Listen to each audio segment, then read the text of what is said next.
Hello guys, welcome to my channel. And here I am again, Shiela Lemon. So today I'm going to cook Panang Curry chicken. It's just like a chicken curry, but it's called Panang Curry because I'm using Panang Curry paste. It's more lots of spice in season on the Panang Curry paste. So before we're gonna start, I'm going to show it to you the ingredients that I'm going to use to my Panang Curry chicken. This is the ingredients that we're going to use. Chicken thighs, I cut into a half, and then I already seasoned curry powder, salt, pepper, and sesame oil.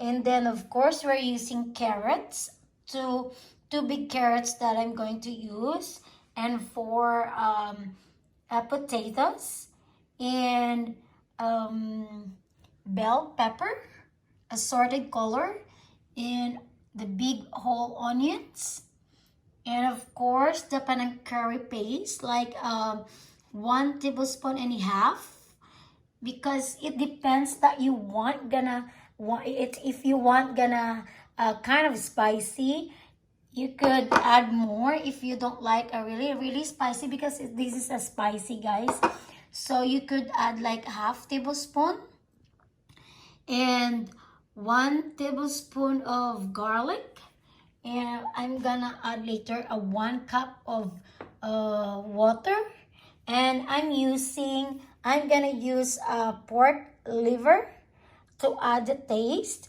If you don't like pork livers, it's fine, but for me, I like the texture of the sauce if there's a pork liver, and it's adding the flavor of the dish that you're going to cook. And of course, I'm using the organic curry powder, and I'm using, and of course, the coconut cream, and a garlic powder, a salt, and pepper to taste. That's it, guys, and let's start cooking. So okay, first I'm going to fry the chicken that I put a season. Like what I said, I put a curry powder and salt and pepper and sesame oil, and then I'm gonna fry it to turn into brown, para hindi siya maputla, para it won't look like pale your chicken curry. So we're gonna fry a little bit until turn into brown. And I use a cook out the coconut oil, so I put like 1 tablespoon for fry the chicken. Yan.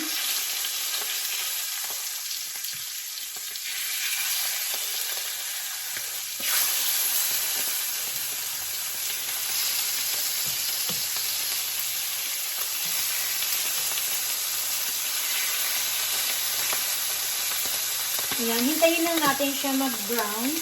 And then we're gonna flip over. Okay, ito na. So I fry a little bit. Let turn into brown. Para mag-brown lang siya. Na maluto lang siya konti.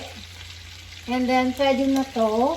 And this oil, the remaining oil, we're gonna use this to saute the stuff. Kasi this oil came from the chicken. And also, it has a coconut oil. So, gamitin natin siya uli. Okay? Sa paggisa or pag-saute natin. Ayan. So, oops. Eto na siya. And then, let's start saute. Gamitin natin datang oil. Ayan. Saute the garlic. So, did you see that the garlic is already brown? So, we're gonna saute again the chicken. So, we're gonna saute a little bit the chicken kasi medyo luto na siya. So, konting gisa na lang or a little saute. And we're gonna put our potato.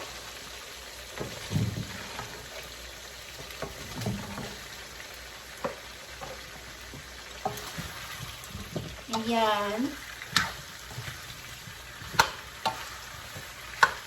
See? If you see, yung chicken, hindi siya boring tingnan. It's not like, look like pale, na parang puting-puti siya. That's why I fry first the chicken a little bit para mag-turn to brown siya. And I saute again. So, it look like brown. So, hindi siya boring tingnan. Kasi, minsan maputla yung chicken natin. So, takpan lang natin like 5 minutes para palutuin lang konti yung potato natin. And then, we're gonna put our carrots. Okay? So, ayan. After 5 minutes, kung makikita nyo ho, yung carrots, parang brown na siya, na malapit na siya maluto. So, we're going to put the carrots. Tapos, we're gonna saute a little bit the carrots too. Parang igisahin muna konti yung carrots together with the potato. Kung nakikita nyo, if you see na hindi ko pa rin nagisa yung onion, it's because I want the smell of the onion na hindi siya overcook. Kasi, kapag nag-overcook na siya, parang di mo na siya malalasahan yung onion. So, ganun na ako. I always like put the onion to the last, before the last. I mean, bago maluto lahat yung chicken, carrots, at saka potato. Kasi, I want the onion, yung smell niya, yung amoy niya, na hindi siya overcook. Malalasahan nyo talaga, promise. So, konti lang, kasi ayoko rin ma-overcook yung carrots. Kasi mamaya, we're gonna put water, na pakuluan siya konti, palutuin yung carrots, tsaka yung patatas. So, now, it's time to put the onion. So, that's why po, I put the onion na malapit na maluto yung chicken at saka yung potato ko. Kasi, I want my onion na look like fresh. At saka, mayroon siya kasing amoy. There's a smell or aroma, the onions, na kapag hindi siya na-overcook. If it's not overcooked, the onion, the flavor and the taste of the onion and the smell, it's still there. Nagpa-ado ng color ng pagkain mo or yung niluto nyo. Yung niluto natin. Then, we're gonna put the bell pepper. So, hindi natin siya uubusin.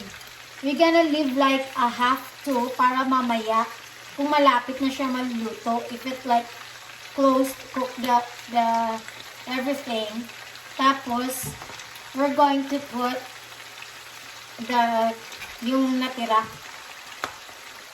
Then, lagyan lang natin siya konti ng salt. Kasi kanina, I already seasoned the chicken. Salt. Nilagyan nyo lang uli kung sa palagay nyo kulang pa. Salt. Pepper.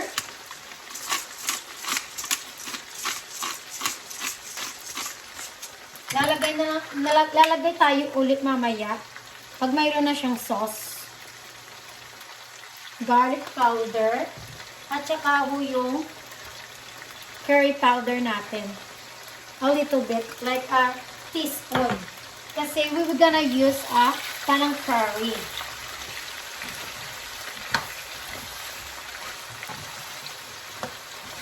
A Panang Curry paste. So, yung Panang Curry, meron na ho siyang curry powder din na season. Ayan. Ayan. Oh my gosh. This is so good. Ang ganda kaya. Diba? Ayan. Then, we're going to add 1 cup of water. Pakuluan natin like 5 minutes. So, after 5 minutes. So now we need to start put pork liver. It's up to you if you want pork liver, but I like to put pork liver because it's adding the texture of my sauce. At the same time, mayroon siyang additional na magandang lasa sa sauce kung mayroon kayong pork liver. But if you don't like pork liver, it's fine. Kasi ako, I like pork liver in all the kind of sauce na ulam, like mga beef stew, pork stew, or mga menudo.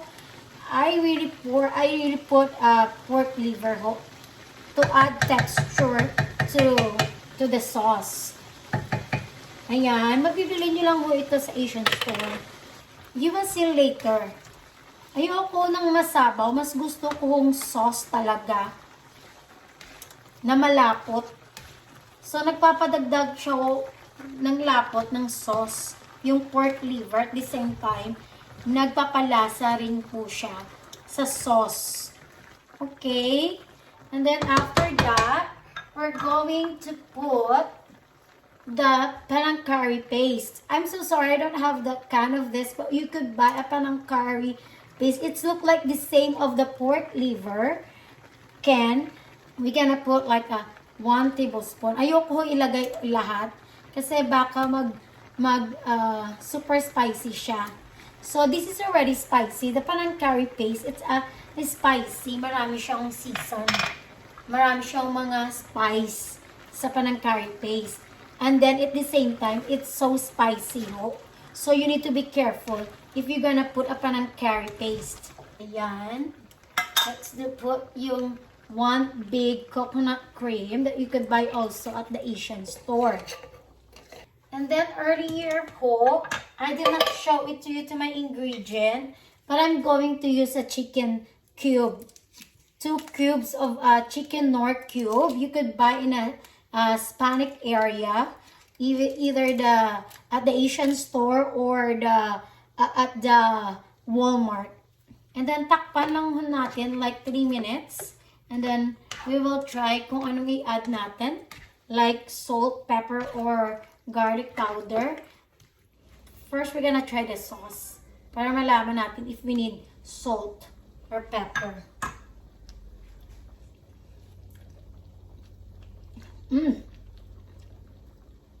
Okay na ho siya. At saka yung natirang bell pepper, idagdag na lang natin para mayroon kayong fresh bell pepper sa niluto ninyo. Kasi even na hindi natin lulutuin yung bell pepper dito sa US, sweet yung bell pepper dito, masarap ho. Kahit hindi nyo siya, kakainin nyo lang siya, diretsa. Masarap yung bell pepper. Mayroon na akong gustong makita na na fresh na bell pepper na hindi siya ulanta. So, kaya that's why I put the last. That's why I like the bell pepper here in US. Kasi sweet siya. Ang sarap ng bell pepper dito, honestly. Ayan, lagay natin. Lagay natin sa bowl. Ito na to. Mas masarap na to talaga. Now, we're gonna put onion chives sa taas. Para meron na siyang presentation. Yan. So, tapos na tayo. Eto na yung Panang Curry chicken ko. Baka ayan na. Tapos na. So, thank you guys for watching. If you like the way I cook the Panang Curry chicken, please like and subscribe to my channel, Shiela Lemon. And have a good day. I love you all. And hope if you're gonna like it and apply it to your family, even though it takes time to cook, but seriously, you're gonna like it. Especially, it takes like patience. Because kapag minsan, kahit matagal, pero masarap po yung lasa na niluto nyo. Right? And thank you and have a blessed day. I love you all. Bye. Please like and subscribe. Bye.